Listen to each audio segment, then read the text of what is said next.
Welcome to Next Chapter Audio. Today, we are thrilled to present a timeless classic, The Strange Case of Dr. Jekyll and Mr. Hyde, written by the legendary Robert Louis Stevenson. This novella, first published in 1886, delves into the duality of human nature and the struggle between good and evil within us all. Follow the intriguing tale of Dr. Henry Jekyll, a respected scientist, and his sinister alter ego, Mr. Edward Hyde. Let the mystery unfold as we embark on this captivating journey together. Sit back, relax, and enjoy the story. Chapter 1. Story of the Door. Mr. Utterson. The lawyer was a man of a rugged countenance that was never lighted by a smile, cold, scanty, and embarrassed in discourse, backward in sentiment, lean, long, dusty, dreary, and yet somehow lovable. At friendly meetings, and when the wine was to his taste, something eminently human beaconed from his eye, something indeed which never found its way into his talk, but which spoke not only in these silent symbols of the after-dinner face, but more often and loudly in the acts of his life. He was austere with himself, drank gin when he was alone to mortify a taste for vintages, and though he enjoyed the theater, had not crossed the doors of one for 20 years. But he had an approved tolerance for others, sometimes wondering, almost with envy, at the high pressure of spirits involved in their misdeeds, and in any extremity inclined to help rather than to reprove. "I incline to Cain's heresy," he used to say quaintly. "I let my brother go to the devil in his own way." In this character it was frequently his fortune to be the last reputable acquaintance and the last good influence in the lives of down-going men, and to such as these, so long as they came about his chambers, he never marked a shade of change in his demeanor. No doubt the feat was easy to Mr. Utterson, for he was undemonstrative at the best, and even his friendship seemed to be founded in a similar catholicity of good nature. It is the mark of a modest man to accept his friendly circle ready-made from the hands of opportunity, and that was the lawyer's way. His friends were those of his own blood or those whom he had known the longest. His affections, like ivy, were the growth of time. They implied no aptness in the object. Hence, no doubt the bond that united him to Mr. Richard Enfield, his distant kinsman, the well-known man about town. It was a nut to crack for many, what these two could see in each other, or what subject they could find in common.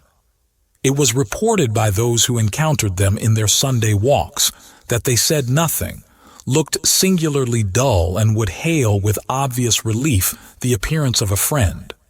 For all that, the two men put the greatest store by these excursions, counted them the chief jewel of each week, and not only set aside occasions of pleasure, but even resisted the calls of business, that they might enjoy them uninterrupted. It chanced on one of these rambles that their way led them down a by-street in a busy quarter of London. The street was small and what is called quiet, but it drove a thriving trade on the weekdays. The inhabitants were all doing well, it seemed, and all emulously hoping to do better still, and laying out the surplus of their grains in coquetry, so that the shop front stood along that thoroughfare with an air of invitation, like rows of smiling saleswomen. Even on Sunday, when it veiled its more florid charms and lay comparatively empty of passage, the street shone out in contrast to its dingy neighborhood, like a fire in a forest. And with its freshly painted shutters, well-polished brasses, and general cleanliness and gaiety of note, instantly caught and pleased the eye of the passenger.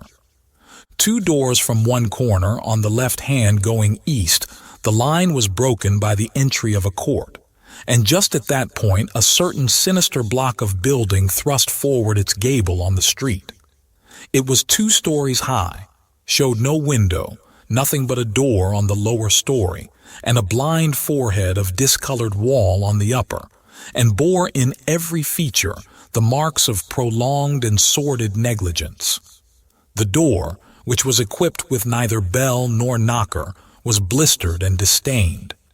Tramps slouched into the recess and struck matches on the panels. Children kept shop upon the steps. The schoolboy had tried his knife on the moldings, and for close on a generation, no one had appeared to drive away these random visitors or to repair their ravages. Mr. Enfield and the lawyer were on the other side of the by-street, but when they came abreast of the entry, the former lifted up his cane and pointed. "Did you ever remark that door?" he asked, and when his companion had replied in the affirmative, "It is connected in my mind," added he, "with a very odd story." "Indeed?" said Mr. Utterson with a slight change of voice. "And what was that?" "Well, it was this way," returned Mr. Enfield. "I was coming home from some place at the end of the world, about 3 o'clock of a black winter morning, and my way lay through a part of town where there was literally nothing to be seen but lamps. Street after street, and all the folks asleep.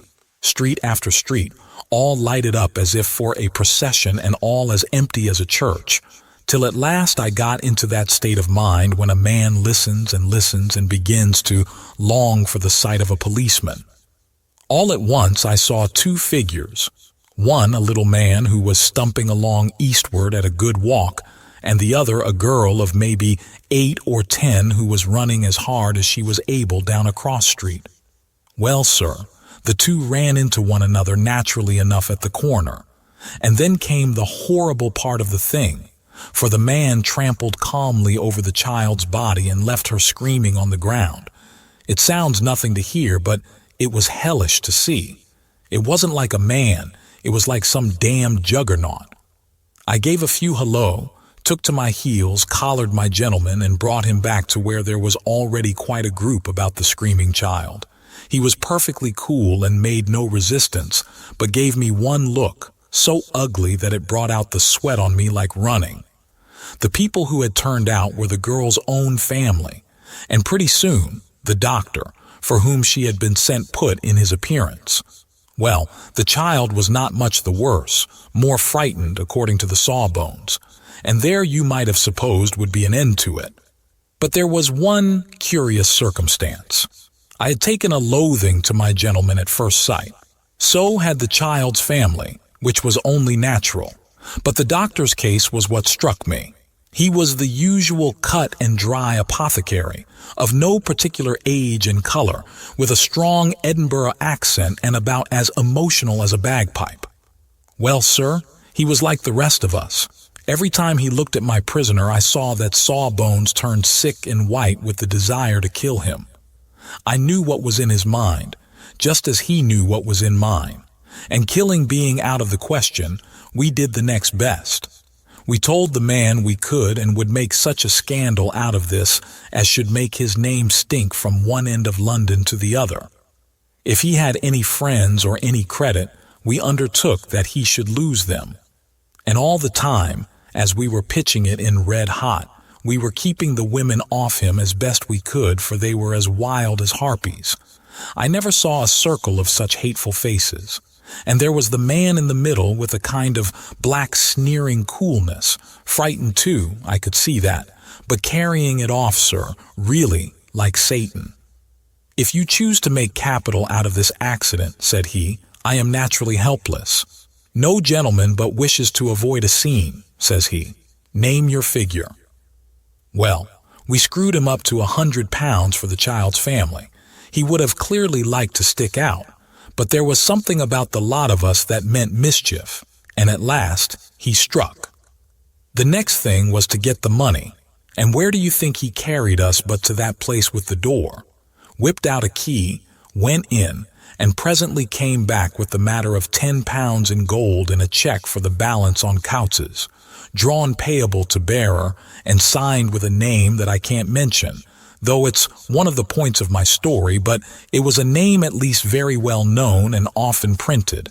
The figure was stiff, but the signature was good for more than that if it was only genuine. I took the liberty of pointing out to my gentleman that the whole business looked apocryphal, and that a man does not, in real life, walk into a cellar door at 4 in the morning and come out with another man's check for clothes upon £100, but he was quite easy and sneering. "Set your mind at rest," says he. "I will stay with you till the banks open and cash the check myself." So we all set off, the doctor and the child's father and our friend and myself, and passed the rest of the night in my chambers. And next day, when we had breakfasted, went in a body to the bank. I gave in the check myself and said I had every reason to believe it was a forgery. Not a bit of it. The check was genuine. "Tut, tut," said Mr. Utterson. "I see you feel as I do," said Mr. Enfield. "Yes, it's a bad story. For my man was a fellow that nobody could have to do with, a really damnable man. And the person that drew the check is the very pink of the proprieties, celebrated too, and, what makes it worse, one of your fellows who do what they call good. Blackmail, I suppose, an honest man paying through the nose for some of the capers of his youth. Blackmail House is what I call the place with the door, in consequence. Though even that, you know, is far from explaining all," he added, and with the words fell into a vein of musing. From this he was recalled by Mr. Utterson asking rather suddenly, "And you don't know if the drawer of the check lives there?" "A likely place, isn't it?" returned Mr. Enfield. "But I happen to have noticed his address. He lives in some square or other." "And you never asked about the place with the door?" said Mr. Utterson. "No, sir. I had a delicacy," was the reply. "I feel very strongly about putting questions. It partakes too much of the style of the Day of Judgment. You start a question, and it's like starting a stone. You sit quietly on the top of a hill, and away the stone goes, starting others.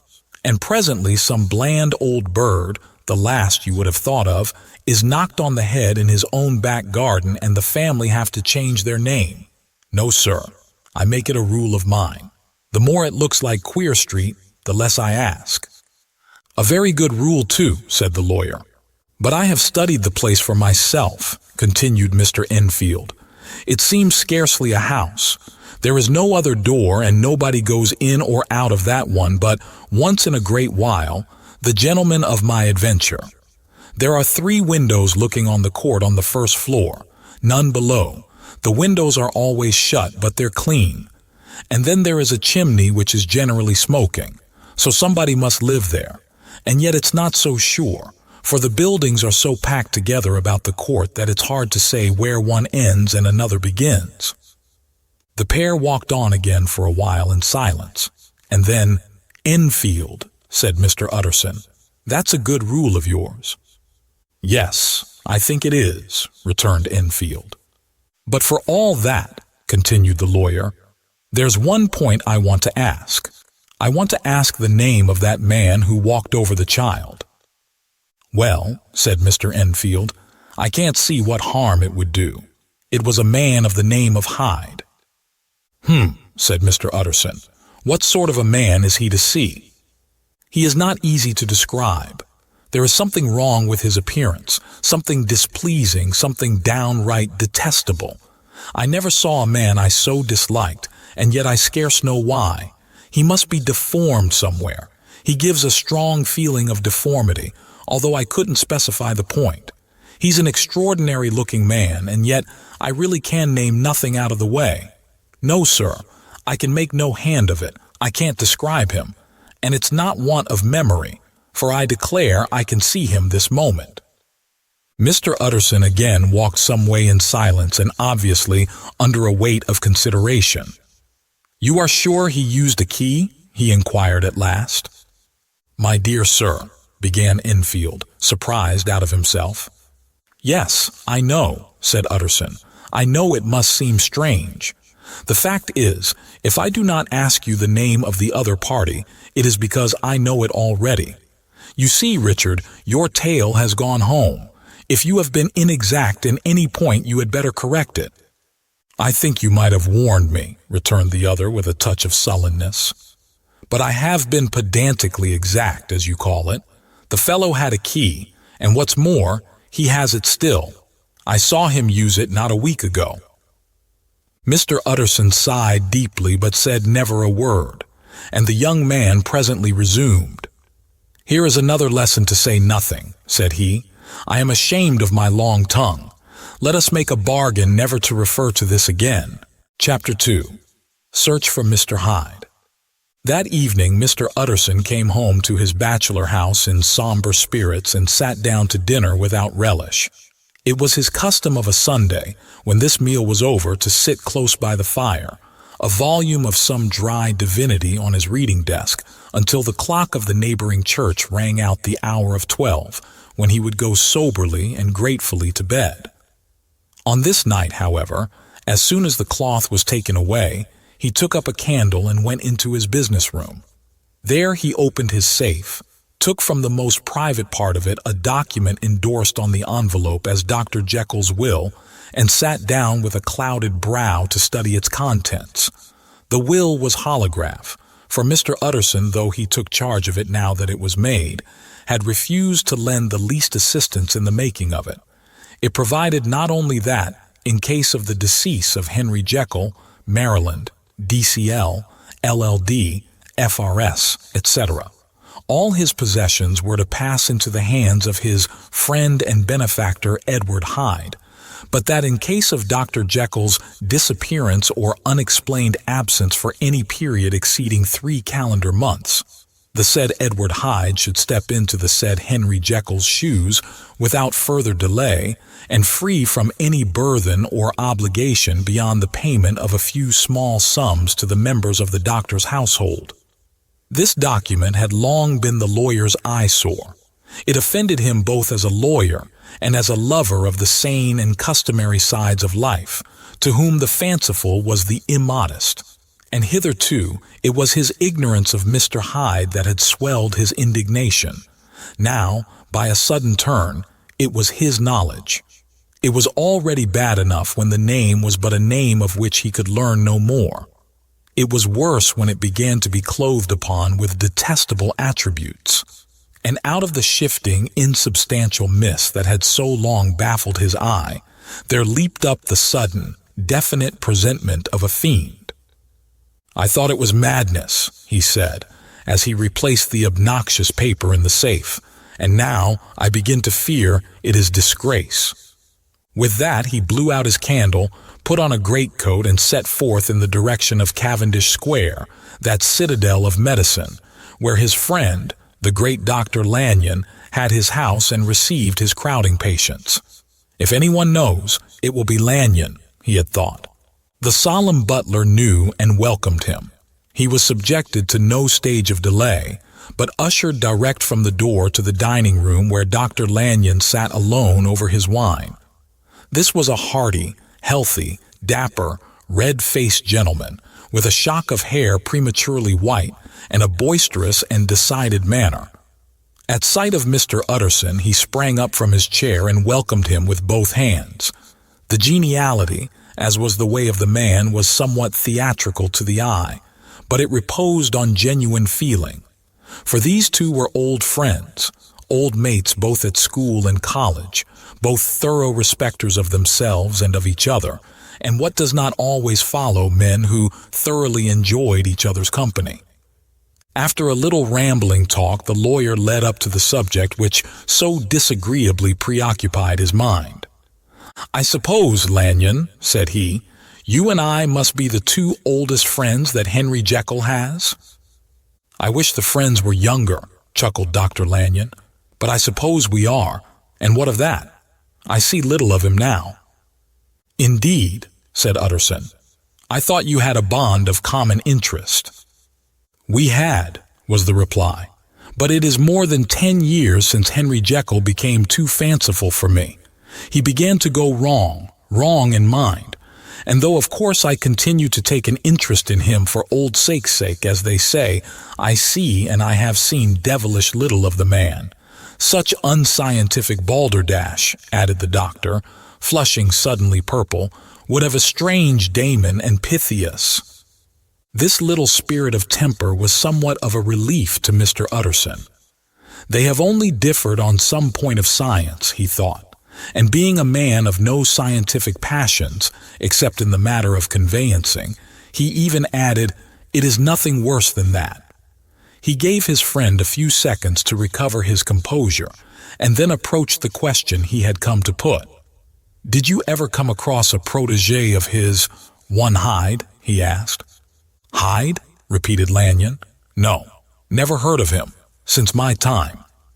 That was the amount of information that the lawyer carried back with him to the great, dark bed on which he tossed to and fro, until the small hours of the morning began to grow large. It was a night of little ease to his toiling mind, toiling in mere darkness and besieged by questions. 6 o'clock struck on the bells of the church that was so conveniently near to Mr. Utterson's dwelling, and still he was digging at the problem. Hitherto it had touched him on the intellectual side alone, but now his imagination also was engaged, or rather enslaved, and as he lay and tossed in the gross darkness of the night and the curtained room, Mr. Enfield's tale went by before his mind in a scroll of lighted pictures. He would be aware of the great field of lamps of a nocturnal city, then of the figure of a man walking swiftly, then of a child running from the doctor's, and then these met, and that human juggernaut trod the child down and passed on regardless of her screams. Or else he would see a room in a rich house, where his friend lay asleep, dreaming and smiling at his dreams, and then the door of that room would be opened, the curtains of the bed plucked apart, the sleeper recalled, and lo, there would stand by his side a figure to whom power was given, and even at that dead hour he must rise and do its bidding. The figure in these two phases haunted the lawyer all night, and if at any time he dozed over, it was but to see it glide more stealthily through sleeping houses, or move the more swiftly and still the more swiftly, even to dizziness, through wider labyrinths of lamp-lighted city, and at every street corner crush a child and leave her screaming. And still, the figure had no face by which he might know it. Even in his dreams, it had no face, or one that baffled him and melted before his eyes. And thus it was that there sprang up and grew apace in the lawyer's mind a singularly strong, almost an inordinate curiosity to behold the features of the real Mr. Hyde. If he could but once set eyes on him, he thought the mystery would lighten and perhaps roll altogether away, as was the habit of mysterious things when well examined. He might see a reason for his friend's strange preference or bondage, call it which you please, and even for the startling clause of the will. At least it would be a face worth seeing, the face of a man who was without bowels of mercy, a face which had but to show itself to raise up, in the mind of the unimpressionable Enfield, a spirit of enduring hatred. From that time forward, Mr. Utterson began to haunt the door in the by-street of shops. In the morning before office hours, at noon when business was plenty and time scarce, at night under the face of the fogged city moon, by all lights and at all hours of solitude or concourse, the lawyer was to be found on his chosen post. If he be Mr. Hyde, he had thought, I shall be Mr. Seek. And at last his patience was rewarded. It was a fine dry night, frost in the air, the streets as clean as a ballroom floor, the lamps unshaken by any wind, drawing a regular pattern of light and shadow. By 10 o'clock, when the shops were closed, the by-street was very solitary, and in spite of the low growl of London from all round, very silent. Small sounds carried far. Domestic sounds out of the houses were clearly audible on either side of the roadway, and the rumor of the approach of any passenger preceded him by a long time. Mr. Utterson had been some minutes at his post, when he was aware of an odd light footstep drawing near. In the course of his nightly patrols, he had long grown accustomed to the quaint effect with which the footfalls of a single person, while he is still a great way off, suddenly spring out distinct from the vast hum and clatter of the city. Yet his attention had never before been so sharply and decisively arrested, and it was with a strong superstitious prevision of success that he withdrew into the entry of the court. The steps drew swiftly nearer and swelled out suddenly louder as they turned the end of the street.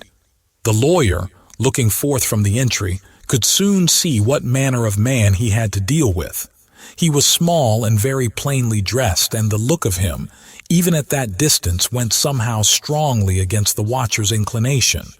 But he made straight for the door, crossing the roadway to save time, and as he came, he drew a key from his pocket like one approaching home. Mr. Utterson stepped out and touched him on the shoulder as he passed. "Mr. Hyde, I think." Mr. Hyde shrank back with a hissing intake of the breath, but his fear was only momentary, and though he did not look the lawyer in the face, he answered coolly enough, "That is my name. What do you want?" "I see you are going in," returned the lawyer. "I'm an old friend of Dr. Jekyll's, Mr. Utterson of Gaunt Street. You must have heard of my name, and meeting you so conveniently, I thought you might admit me." "You will not find Dr. Jekyll. He is from home," replied Mr. Hyde, blowing in the key. And then suddenly, but still without looking up, "How did you know me?" he asked. "On your side," said Mr. Utterson. "Will you do me a favor?" "With pleasure," replied the other. "What shall it be?" "Will you let me see your face?" asked the lawyer. Mr. Hyde appeared to hesitate, and then, as if upon some sudden reflection, fronted about with an air of defiance, and the pair stared at each other pretty fixedly for a few seconds. "Now I shall know you again," said Mr. Utterson. "It may be useful." "Yes," returned Mr. Hyde, "it is as well we have met, and apropos, you should have my address." And he gave a number of a street in Soho. "Good God," thought Mr. Utterson, "can he too have been thinking of the will?" But he kept his feelings to himself and only grunted in acknowledgment of the address. "And now," said the other, "how did you know me?" "By description," was the reply. "Whose description?" "We have common friends," said Mr. Utterson. "Common friends," echoed Mr. Hyde a little hoarsely. "Who are they?" "Jekyll, for instance," said the lawyer. "He never told you," cried Mr. Hyde with a flush of anger. "I did not think you would have lied." "Come," said Mr. Utterson, "that is not fitting language." The other snarled aloud into a savage laugh, and the next moment, with extraordinary quickness, he had unlocked the door and disappeared into the house. The lawyer stood a while when Mr. Hyde had left him, the picture of disquietude. Then he began slowly to mount the street, pausing every step or two and putting his hand to his brow like a man in mental perplexity. The problem he was thus debating as he walked was one of a class that is rarely solved. Mr. Hyde was pale and dwarfish. He gave an impression of deformity without any nameable malformation. He had a displeasing smile. He had borne himself to the lawyer with a sort of murderous mixture of timidity and boldness, and he spoke with a husky, whispering, and somewhat broken voice. All these were points against him, but not all of these together could explain the hitherto unknown disgust, loathing, and fear with which Mr. Utterson regarded him. "There must be something else," said the perplexed gentleman. "There is something more if I could find a name for it. God bless me, the man seems hardly human. Something troglodytic, shall we say? Or can it be the old story of Dr. Fell? Or is it the mere radiance of a foul soul that thus transpires through and transfigures its clay continent? The last, I think. For, oh, my poor old Harry Jekyll, if ever I read Satan's signature upon a face, it is on that of your new friend." Round the corner from the by-street there was a square of ancient, handsome houses, now for the most part decayed from their high estate and let in flats and chambers to all sorts and conditions of men, map engravers, architects, shady lawyers, and the agents of obscure enterprises. One house, however, second from the corner, was still occupied entire, and at the door of this, which wore a great air of wealth and comfort, though it was now plunged in darkness except for the fanlight, Mr. Utterson stopped and knocked. A well-dressed elderly servant opened the door. "Is Dr. Jekyll at home, Poole?" asked the lawyer. "I will see, Mr. Utterson," said Poole, admitting the visitor, as he spoke, into a large, low-roofed, comfortable hall paved with flags, warmed, after the fashion of a country house, by a bright open fire and furnished with costly cabinets of oak. "Will you wait here by the fire, sir, or shall I give you a light in the dining room?" "Here, thank you," said the lawyer, and he drew near and leaned on the tall fender. This hall, in which he was now left alone, was a pet fancy of his friend the doctor's, and Utterson himself was wont to speak of it as the pleasantest room in London. But tonight there was a shudder in his blood. The face of Hyde sat heavy on his memory. He felt, what was rare with him, a nausea and distaste of life, and in the gloom of his spirits he seemed to read a menace in the flickering of the firelight on the polished cabinets and the uneasy starting of the shadow on the roof. He was ashamed of his relief when Poole presently returned to announce that Dr. Jekyll was gone out. "I saw Mr. Hyde go in by the old dissecting room, Poole," he said. "Is that right, when Dr. Jekyll is from home?" "Quite right, Mr. Utterson, sir," replied the servant. "Mr. Hyde has a key." "Your master seems to repose a great deal of trust in that young man, Poole," resumed the other musingly. "Yes, sir, he does indeed," said Poole. "We have all orders to obey him." "I do not think I ever met Mr. Hyde," asked Utterson. "Oh, dear no, sir. He never dines here," replied the butler. "Indeed, we see very little of him on this side of the house. He mostly comes and goes by the laboratory." "Well, good night, Poole." "Good night, Mr. Utterson."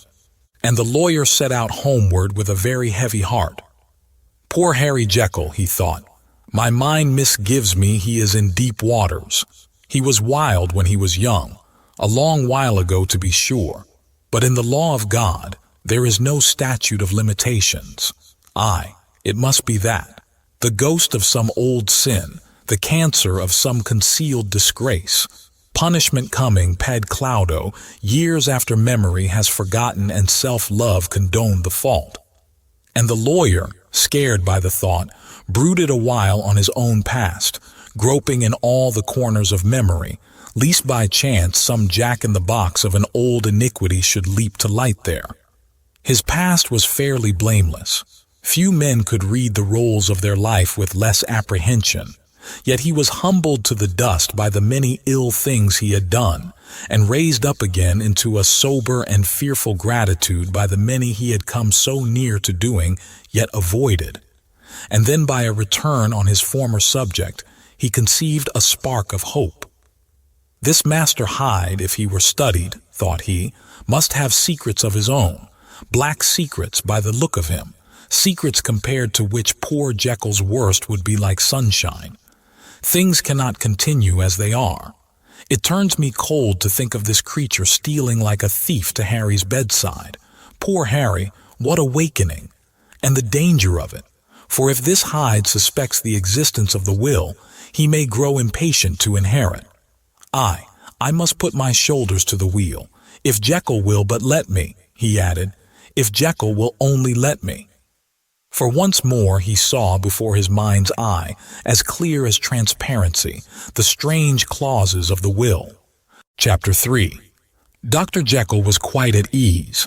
A fortnight later, by excellent good fortune, the doctor gave one of his pleasant dinners to some 5 or 6 old cronies, all intelligent, reputable men and all judges of good wine. And Mr. Utterson so contrived that he remained behind after the others had departed. This was no new arrangement, but a thing that had befallen many scores of times. Where Utterson was liked, he was liked well. Hosts loved to detain the dry lawyer when the light-hearted and loose-tongued had already their foot on the threshold. They liked to sit a while in his unobtrusive company, practicing for solitude, sobering their minds in the man's rich silence after the expense and strain of gaiety.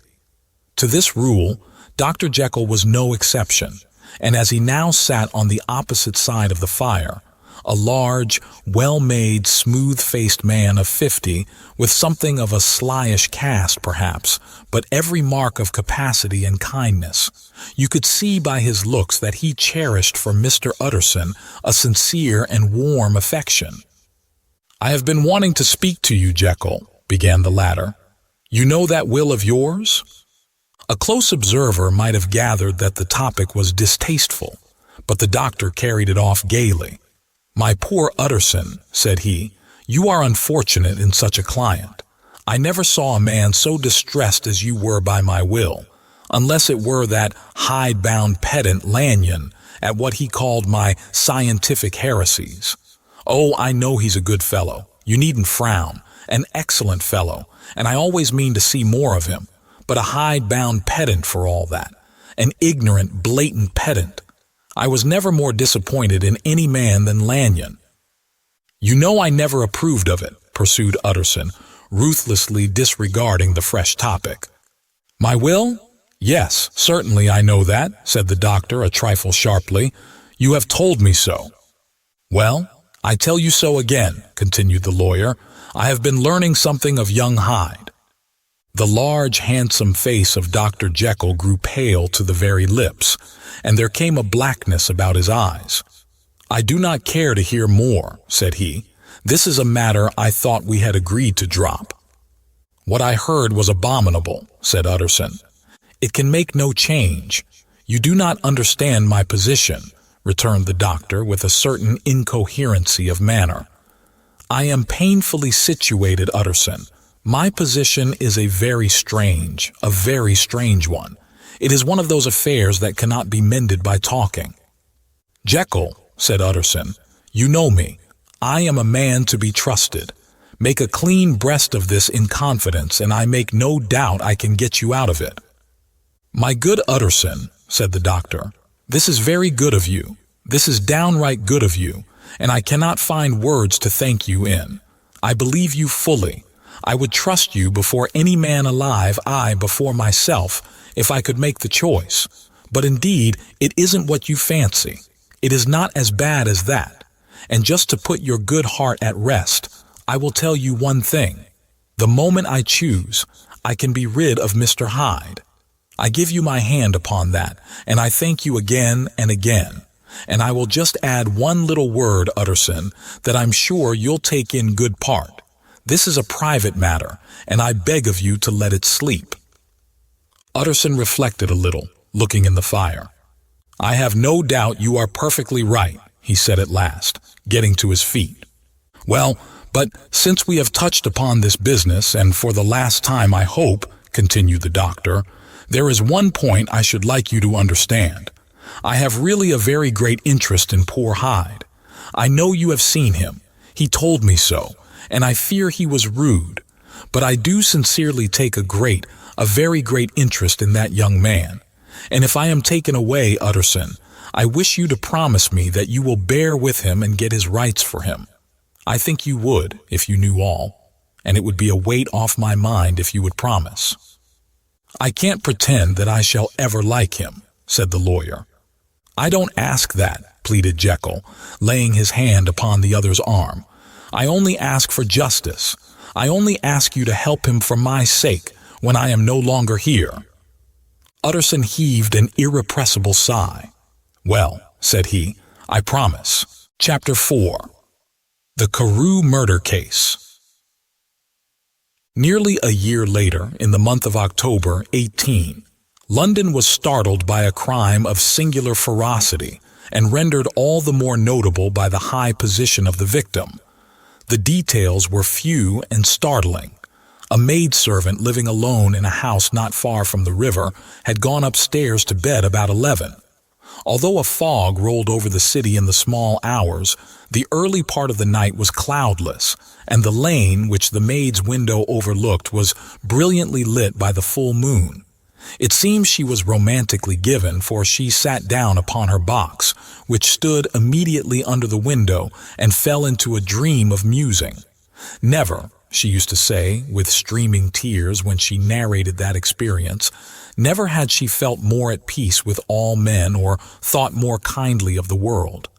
And as she so sat, she became aware of an aged, beautiful gentleman with white hair drawing near along the lane, and advancing to meet him, another and very small gentleman, to whom at first she paid less attention.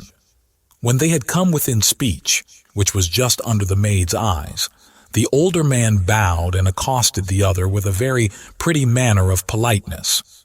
It did not seem as if the subject of his address were of great importance. Indeed, from his pointing, it sometimes appeared as if he were only inquiring his way. But the moon shone on his face as he spoke, and the girl was pleased to watch it. It seemed to breathe such an innocent and old-world kindness of disposition, yet with something high, too, as of a well-founded self-content.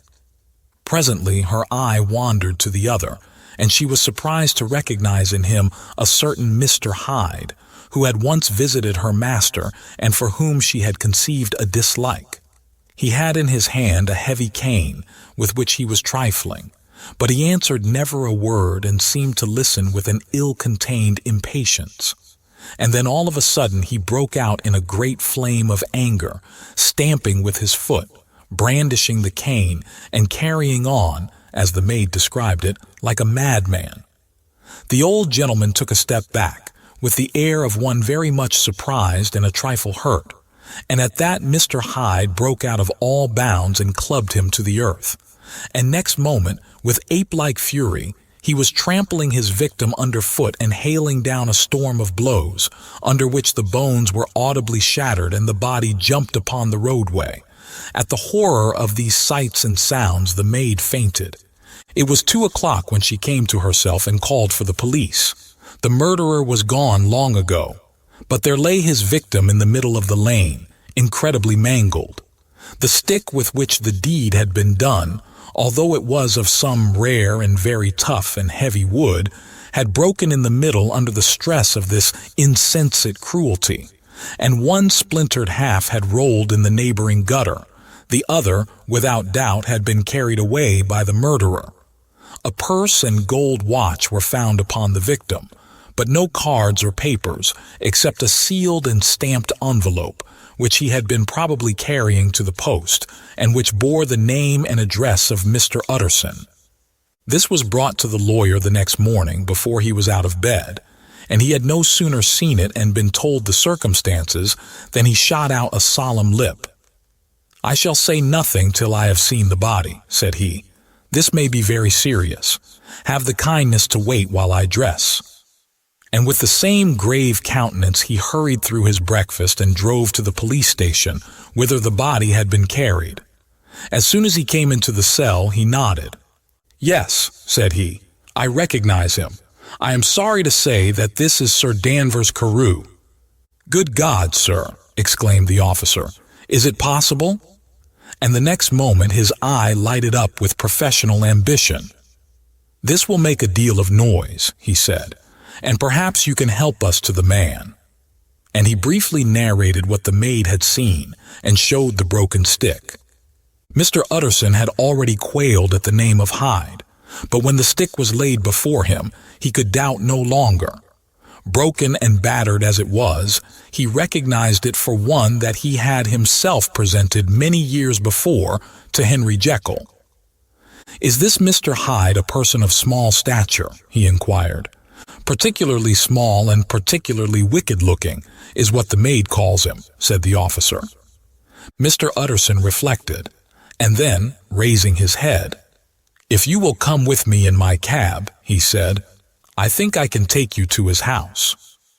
It was by this time about 9 in the morning and the first fog of the season. A great chocolate-colored pall lowered over heaven, but the wind was continually charging and routing these embattled vapors, so that, as the cab crawled from street to street, Mr. Utterson beheld a marvelous number of degrees and hues of twilight, for here it would be dark like the back end of evening, and there would be a glow of a rich, lurid brown, like the light of some strange conflagration. And here, for a moment, the fog would be quite broken up, and a haggard shaft of daylight would glance in between the swirling wreaths. The dismal quarter of Soho seen under these changing glimpses, with its muddy ways and slatternly passengers, and its lamps, which had never been extinguished or had been kindled afresh to combat this mournful reinvasion of darkness, seemed, in the lawyer's eyes, like a district of some city in a nightmare. The thoughts of his mind, besides, were of the gloomiest dye, and when he glanced at the companion of his drive, he was conscious of some touch of that terror of the law and the law's officers, which may at times assail the most honest. As the cab drew up before the address indicated, the fog lifted a little and showed him a dingy street, a gin palace, a low French eating house, a shop for the retail of penny numbers and two-penny salads, many ragged children huddled in the doorways, and many women of many different nationalities passing out, key in hand, to have a morning glass. And the next moment the fog settled down again upon that part, as brown as umber, and cut him off from his blackguardly surroundings. This was the home of Henry Jekyll's favorite, of a man who was heir to £250,000 sterling. An ivory-faced and silvery-haired old woman opened the door. She had an evil face, smoothed by hypocrisy, but her manners were excellent. Yes, she said, this was Mr. Hyde's, but he was not at home. He had been in that night very late, but he had gone away again in less than an hour. There was nothing strange in that. His habits were very irregular, and he was often absent. For instance, it was nearly 2 months since she had seen him till yesterday. Very well, then, we wish to see his rooms, said the lawyer, and when the woman began to declare it was impossible, I had better tell you who this person is, he added. This is Inspector Newcomen of Scotland Yard. A flash of odious joy appeared upon the woman's face. Ah, said she, he is in trouble. What has he done? Mr. Utterson and the inspector exchanged glances. He don't seem a very popular character, observed the latter. And now, my good woman, just let me and this gentleman have a look about us. In the whole extent of the house, which but for the old woman remained otherwise empty, Mr. Hyde had only used a couple of rooms, but these were furnished with luxury and good taste. A closet was filled with wine. The plate was of silver, the napery elegant. A good picture hung upon the walls, a gift, as Utterson supposed, from Henry Jekyll, who was much of a connoisseur, and the carpets were of many plies and agreeable in color. At this moment, however, the rooms bore every mark of having been recently and hurriedly ransacked. Clothes lay about the floor, with their pockets inside out. Lock-fast drawers stood open, and on the hearth there lay a pile of gray ashes, as though many papers had been burned. From these embers the inspector disinterred the butt end of a green checkbook, which had resisted the action of the fire. The other half of the stick was found behind the door, and as this clinched his suspicions, the officer declared himself delighted. A visit to the bank, where several £1,000s were found to be lying to the murderer's credit, completed his gratification. You may depend upon it, sir, he told Mr. Utterson. I have him in my hand. He must have lost his head, or he never would have left the stick, or, above all, burned the checkbook. Why, money's life to the man. We have nothing to do but wait for him at the bank and get out the handbills.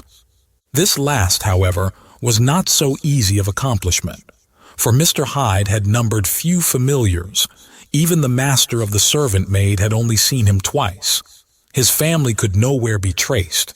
He had never been photographed, and the few who could describe him differed widely, as common observers will. Only on one point were they agreed, and that was the haunting sense of unexpressed deformity with which the fugitive impressed his beholders. Chapter 5. Incident of the Letter. It was late in the afternoon when Mr. Utterson found his way to Dr. Jekyll's door, where he was at once admitted by Poole and carried down by the kitchen offices and across a yard which had once been a garden, to the building which was indifferently known as the laboratory or dissecting rooms. The doctor had bought the house from the heirs of a celebrated surgeon, and his own tastes being rather chemical than anatomical, had changed the destination of the block at the bottom of the garden. It was the first time that the lawyer had been received in that part of his friend's quarters, and he eyed the dingy, windowless structure with curiosity, and gazed round with a distasteful sense of strangeness as he crossed the theater, once crowded with eager students and now lying gaunt and silent, the tables laden with chemical apparatus, the floor strewn with crates and littered with packing straw, and the light falling dimly through the foggy cupola. At the further end, a flight of stairs mounted to a door covered with red baize, and through this, Mr. Utterson was at last received into the doctor's cabinet. It was a large room fitted round with glass presses, furnished, among other things, with a cheval glass and a business table, and looking out upon the court by 3 dusty windows barred with iron. The fire burned in the grate. A lamp was set lighted on the chimney shelf, for even in the houses the fog began to lie thickly, and there, close up to the warmth, sat Dr. Jekyll, looking deathly sick. He did not rise to meet his visitor, but held out a cold hand and bade him welcome in a changed voice. "And now," said Mr. Utterson, as soon as Poole had left them, "you have heard the news." The doctor shuddered. "They were crying it in the square," he said. "I heard them in my dining room."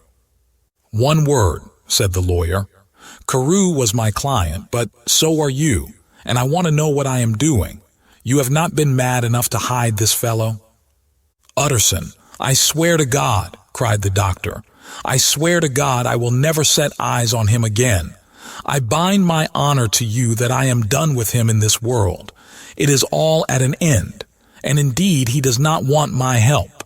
You do not know him as I do. He is safe. He is quite safe. Mark my words, he will never more be heard of." The lawyer listened gloomily. He did not like his friend's feverish manner. "You seem pretty sure of him," said he, "and for your sake, I hope you may be right. If it came to a trial, your name might appear." "I am quite sure of him," replied Jekyll. "I have grounds for certainty that I cannot share with anyone, but there is one thing on which you may advise me. I have received a letter, and I am at a loss whether I should show it to the police. I should like to leave it in your hands, Utterson. You would judge wisely, I am sure. I have so great a trust in you." "You fear, I suppose, that it might lead to his detection?" asked the lawyer. "No," said the other. "I cannot say that I care what becomes of Hyde. I am quite done with him. I was thinking of my own character, which this hateful business has rather exposed." Utterson ruminated a while. He was surprised at his friend's selfishness and yet relieved by it. "Well," said he at last, "let me see the letter." The letter was written in an odd, upright hand and signed Edward Hyde, and it signified, briefly enough, that the writer's benefactor, Dr. Jekyll, whom he had long so unworthily repaid for 1,000 generosities, need labor under no alarm for his safety, as he had means of escape on which he placed a sure dependence. The lawyer liked this letter well enough. It put a better color on the intimacy than he had looked for, and he blamed himself for some of his past suspicions. "Have you the envelope?" he asked. "I burned it," replied Jekyll, "before I thought what I was about, but it bore no postmark. The note was handed in." "Shall I keep this and sleep upon it?" asked Utterson. "I wish you to judge for me entirely," was the reply. "I have lost confidence in myself." "Well, I shall consider," returned the lawyer. "And now, one word more. It was Hyde who dictated the terms in your will about that disappearance?" The doctor seemed seized with a qualm of faintness. He shut his mouth tight and nodded. "I knew it," said Utterson. "He meant to murder you.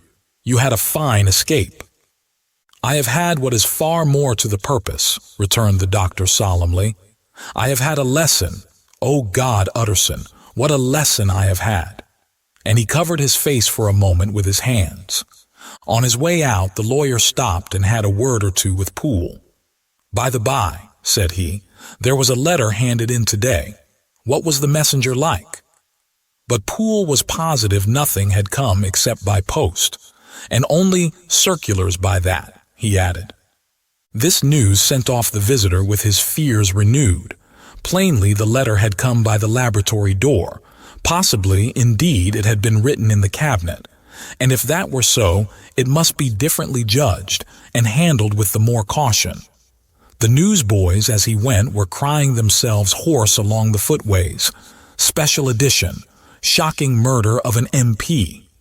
That was the funeral oration of one friend and client, and he could not help a certain apprehension lest the good name of another should be sucked down in the eddy of the scandal.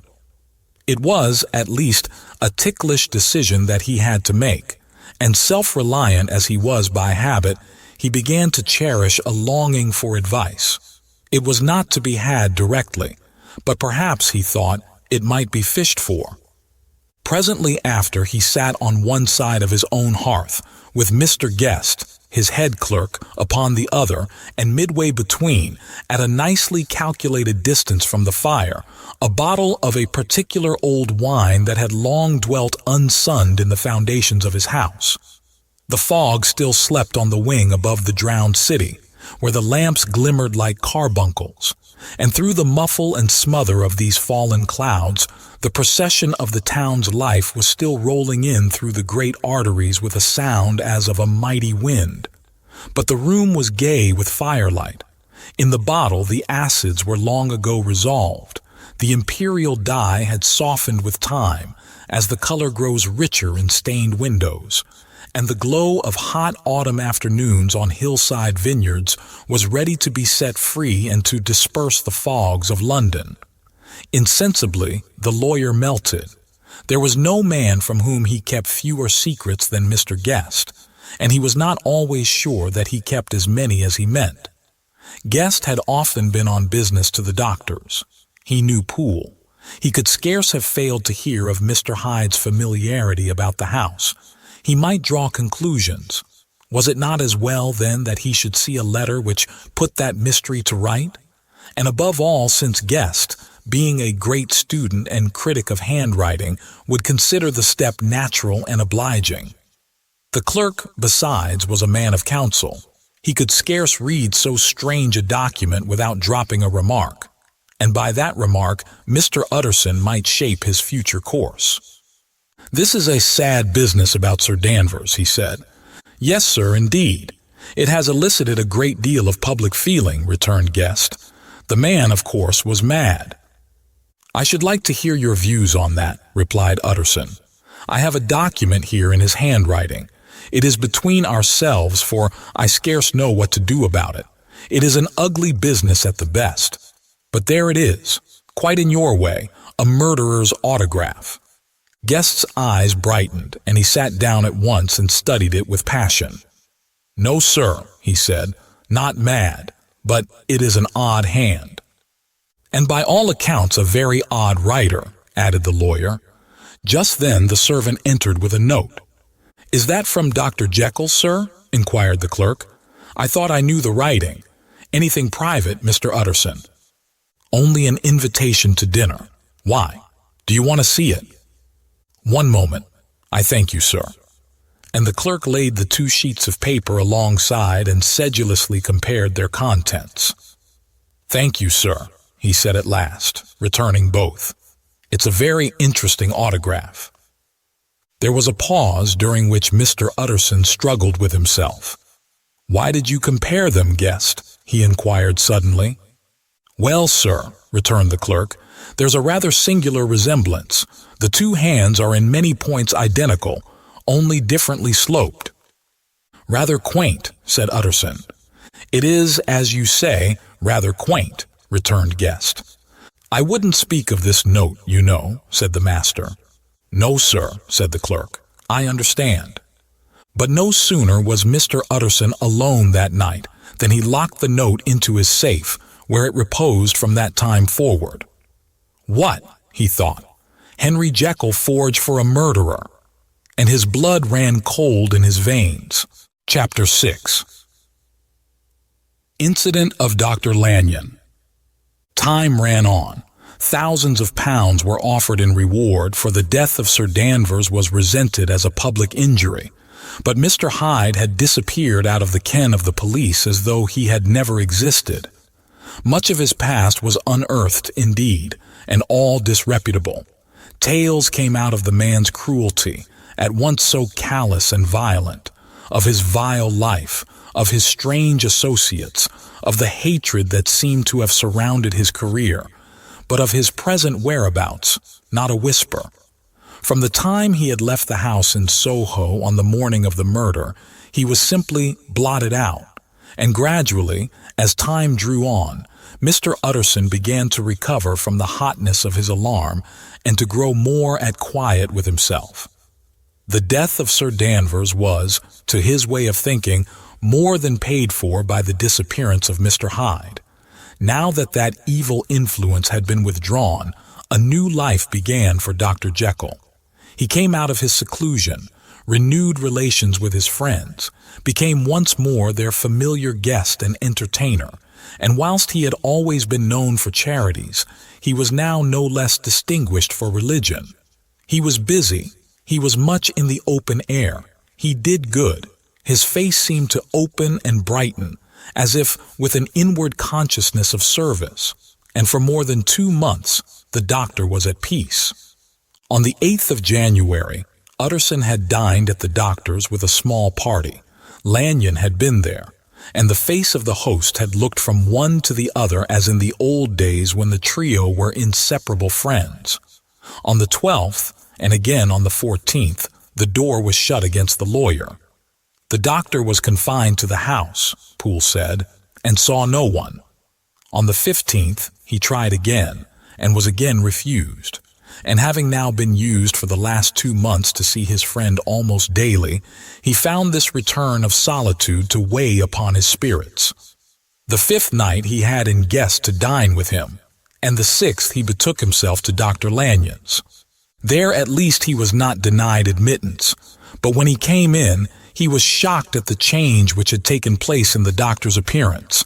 He had his death warrant written legibly upon his face. The rosy man had grown pale. His flesh had fallen away. He was visibly balder and older, and yet it was not so much these tokens of a swift physical decay that arrested the lawyer's notice, as a look in the eye and quality of manner that seemed to testify to some deep-seated terror of the mind.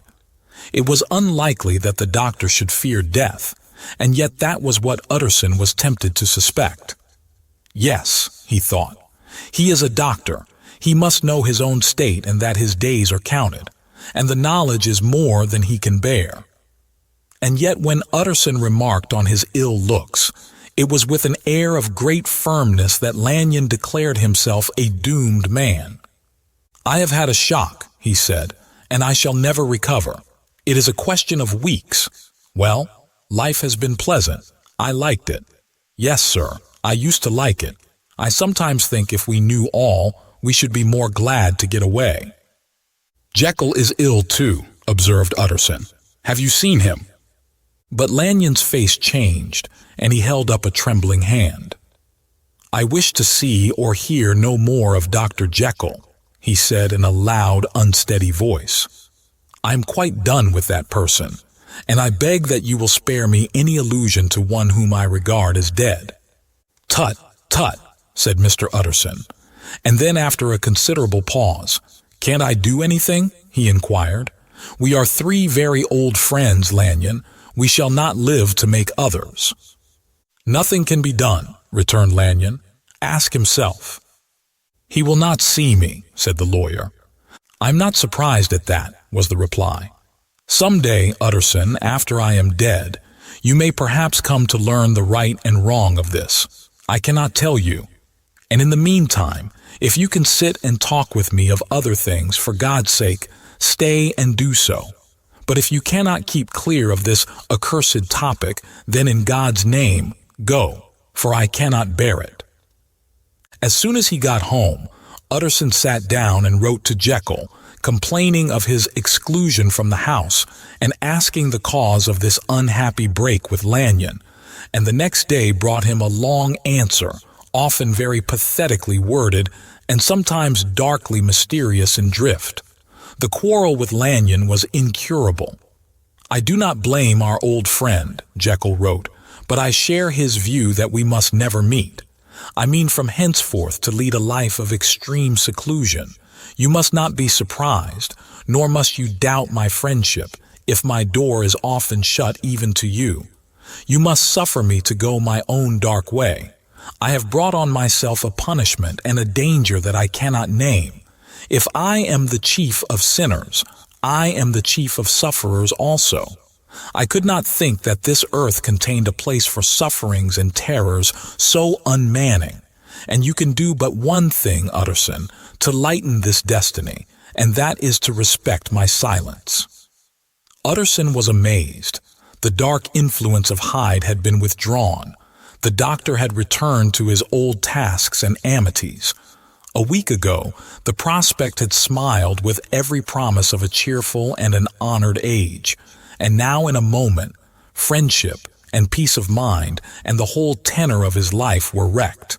So great and unprepared a change pointed to madness, but in view of Lanyon's manner and words, there must lie for it some deeper ground.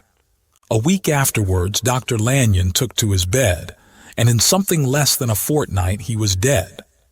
The night after the funeral, at which he had been sadly affected, Utterson locked the door of his business room, and sitting there by the light of a melancholy candle, drew out and set before him an envelope addressed by the hand and sealed with the seal of his dead friend.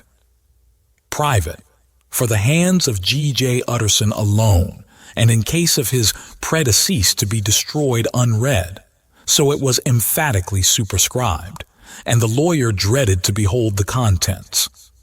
"I have buried one friend today," he thought. "What if this should cost me another?" And then he condemned the fear as a disloyalty and broke the seal. Within there was another enclosure, likewise sealed, and marked upon the cover as "not to be opened till the death or disappearance of Dr. Henry Jekyll."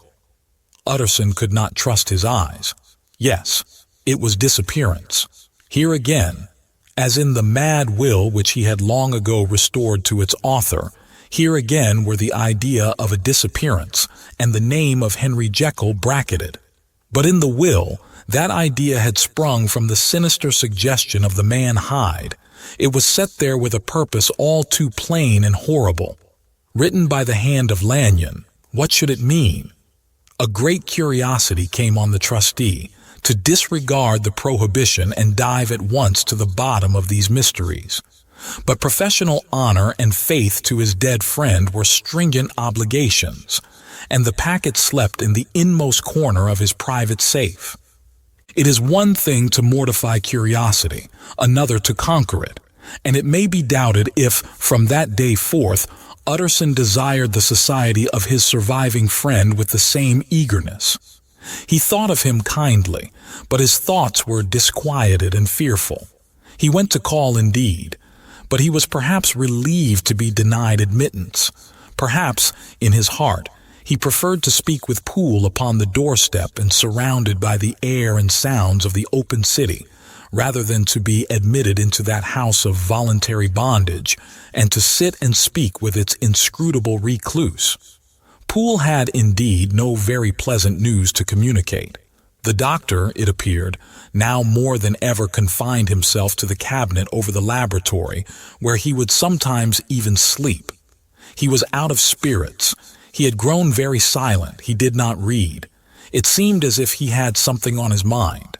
Utterson became so used to the unvarying character of these reports that he fell off little by little in the frequency of his visits.